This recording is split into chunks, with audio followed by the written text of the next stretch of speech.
Artest will try the left baseline. He still can't find it from outside. He's become a much better outside shooter, but not in the early going of this one.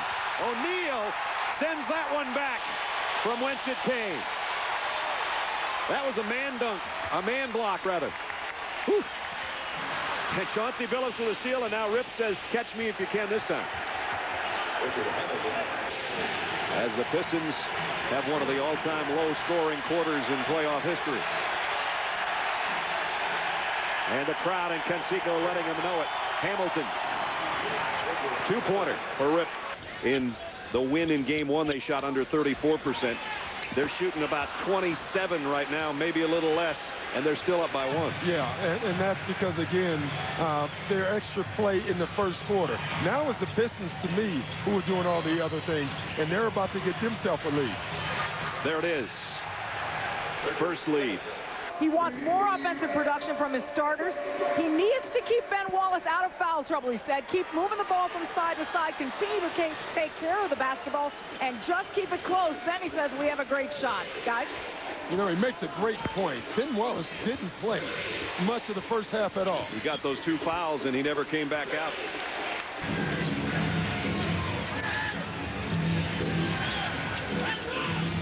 Hamilton lobs to Wallace, and he almost lost the handle, and he got it happening, Brad.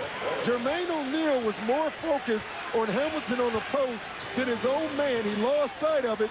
Ben Wallace saw that and got the dunk, or the layup, or whatever you call that. Johnson has had to extend his minutes. He's done a nice job. Wallace has been the man this quarter, and he continues to be.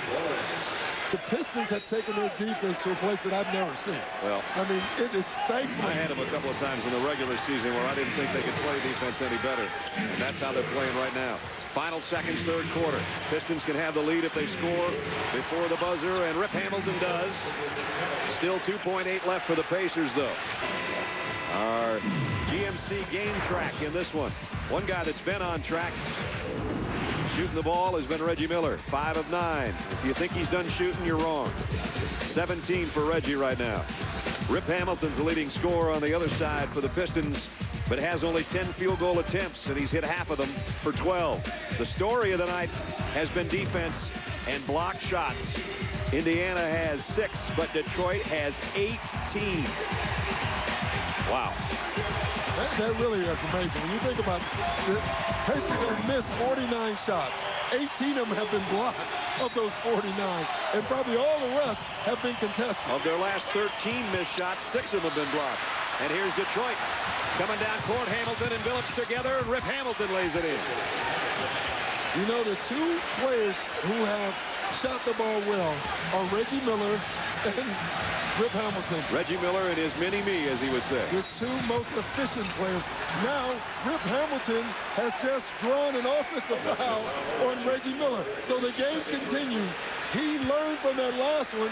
When Reggie pushed that time, Rip Hamilton react. Now watch Rip. It's the same reaction. He's a quick learner. He is. He's a quick study. And you know, with Reggie Miller, he didn't even complain because he's thinking, wow. I did it last time. Exactly. The game and within the game between those 2 has been really neat to watch. It sure has.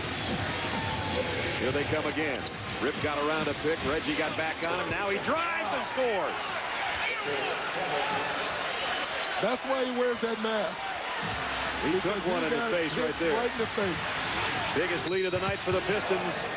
Rick Carlisle's seen enough for right now. He wants to talk about it.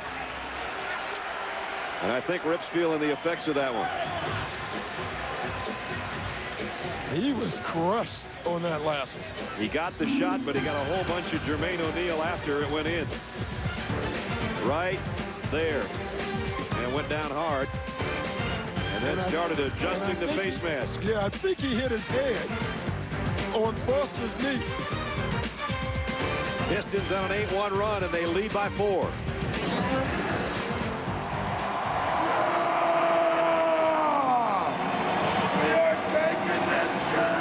This is no Pearl Island, I'll tell you.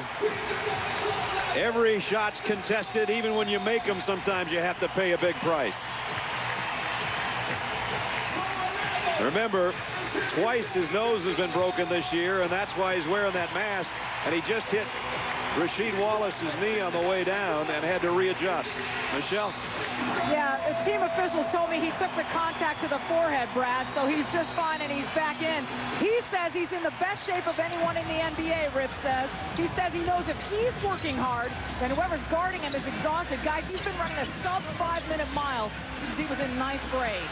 You know what he's banking on is that at the end of the game, by running Reggie Miller, he will miss front of the rim instead of making shots. Well, Reggie just hit the back of the rim with that one over Hamilton. And he's got less than 5 minutes left to run.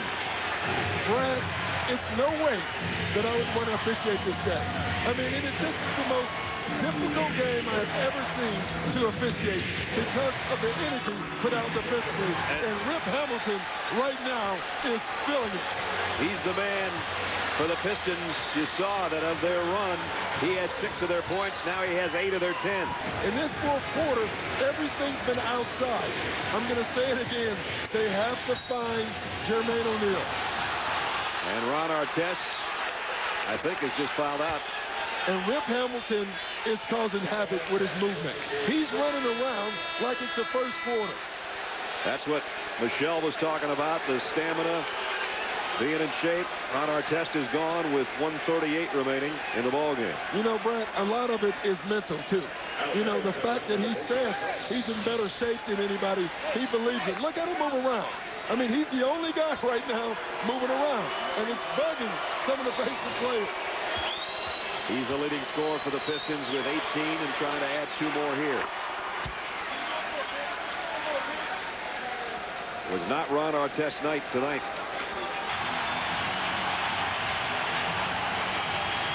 Hamilton trying to get free of Miller on the baseline. Gave it right back to Wallace. O'Neal blocked it. 4 on the shot clock. I don't know if Phillips knows that. He lost the handle. Tinsley, Reggie Miller. And it's blocked again. Wow. What a block. How did Prince get there? What a block. I didn't think it was any way possible for him to get this shot. 26 block shots tonight, the most ever by 2 teams combined in a playoff game. See, that's good defense. Rip Hamilton has hit every free throw he's taken tonight. And he got that one as well. Reggie Miller and Rip Hamilton have scored the last 10 points combined for each team. I was going too fast. I couldn't slow down, but hurt my arm a little bit, but it feels good to get this win, so it'll be all right. Yeah, what a play. Let's turn to Rip Hamilton, who had a tremendous game. Tell us what it has been like running around with Reggie Miller for 2 games. It's been fun. You know, it's exciting because, you know, like I said, you know, our games are very similar. And I try to chase him all the time. I got a little foul trouble today, you know, but I just stayed with it. Coach told me to stay with it, and I kept playing. Rasheed Wallace, everyone knows, guaranteed this win. How much pressure did you guys feel in the second half to deliver? I love Sheed to death, man, and, you know, we all do. And we told ourselves that, you know, that's nothing. We all in this locker room to win. And we told him we got your back. Regardless of what we do, we got your back, and we're going to do everything possible and make sure we come out here with a win. And what kind of difference does it make heading home now, tied at 1 apiece? Huge, huge. I mean, you know, we think we got the best fans in the world in Detroit. And it's exciting to come here to get a win. And now we just got to go home and take care of home like we've been doing. How tired are you? Not tired yet. But if I'm almost tired, then I know Reggie's exhausted.